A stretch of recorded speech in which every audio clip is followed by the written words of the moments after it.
Welcome back to my channel. Today, we're going to be talking about a new Netflix release, Ma Rainey's Black Bottom. Before we begin, let me know in the comments if you were looking forward to this or what your thoughts were if you've seen it already. And make sure to give this a thumbs up if you like these reviews. It helps me out immensely if you do that. Also, if you're new here and you like movies, please consider hitting that subscribe button so you can stay up to date with reviews of new releases and some classics. But now, let's jump right into it. This stars Viola Davis as Ma Rainey, the legendary mother of the blues, who, in 1920 Chicago, is in a battle of wills with her white manager and producer over the production of her music. When she's late to a recording session, the members of her band, led by trumpeter Levee Green, played by Chadwick Boseman, trade stories and uncover truths and lies that will forever change the course of their lives. This is directed by George C. Wolfe, produced by Denzel Washington, and is based on the play of the same name from August Wilson, who also wrote the stage play Fences. And this is especially noteworthy, if you weren't aware by now, due to the fact that this is the final performance by the one and only Chadwick Boseman. A lot of the conversation is centered around both his and Davis's performances, so let's start there. Both of them are phenomenal. I think they're both shoo-ins for Best Actor and Best Actress nominations because they both give very electrifying performances, but for different reasons. Davis as Ma Rainey is someone who absolutely commands the screen anytime she's around. She's someone who stands her ground, is extremely convicted, and will always fight for what she feels is the right thing to do. And even if you may not agree with every decision she makes, the way the dynamic works here is that she essentially has the final say. There's a lot of tension that's built up throughout the movie. It takes place essentially during just this one recording session, and there are a lot of conflicting personalities within this band. There's a lot of arguing, there's a lot of disagreements that will potentially boil over into something horrifying, and the way it builds up is done so well. It feels like with each passing sentence, it's said with a little more fire and a little more passion, and it's in a way where it's like, as soon as one sentence ends, the other character doesn't miss a beat and immediately combats what was just said. And as temperamental as things get, it doesn't feel over the top or cartoonish in any of the delivery. However, for all the arguing that goes on among the rest of the band, this is Ma Rainey's show.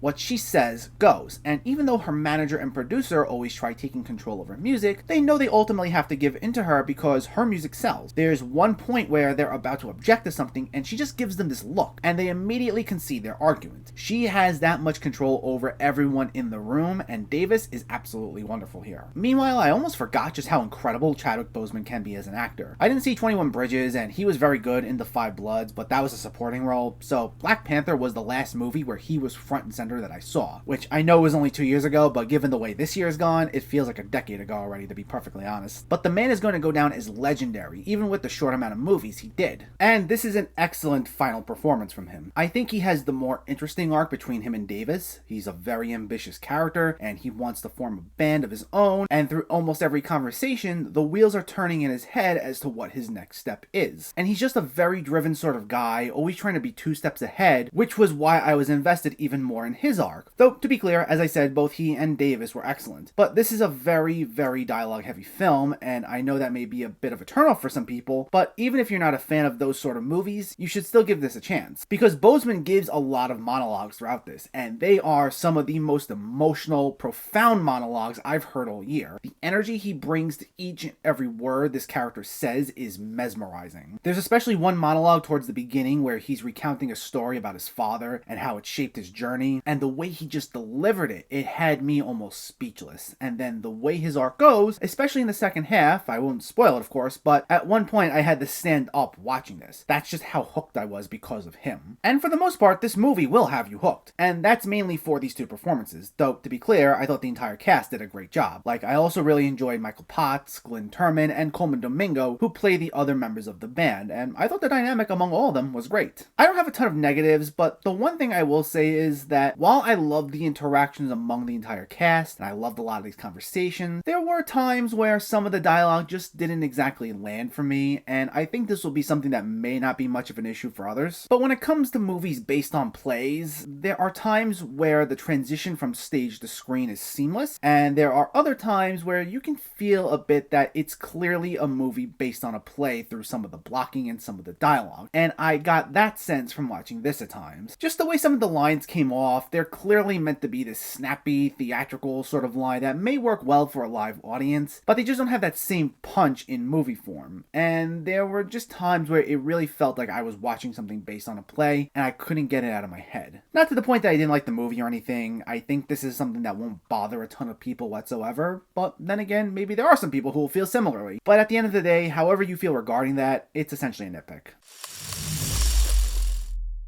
This is a great entry to Netflix's catalog, and it's anchored by two fantastic performances by Viola Davis and Chadwick Boseman, with this being a beautiful swan song for Boseman. It may be a very dialogue-heavy film that clearly has that stage play feel at times, but most of these conversations are mesmerizing and so intense that they will have you hooked in for this movie's entire runtime. And it'll be over before you even realize it. It's sure to be a big awards contender, and I highly recommend checking it out. Ma Rainey's Black Bottom gets an 8.5 out of 10. So let me know, did you see Ma Rainey's Black Bottom, or are you planning to see it, and what were your thoughts? Did you like the performances? Did you enjoy the story? And what's your favorite Chadwick Boseman movie? Let me know in the comments below. If you enjoyed this video, please like it and share it, and for more movie reviews and film discussion, please make sure to hit that subscribe button to stay updated. Thanks for watching, everyone, and I'll catch you next time.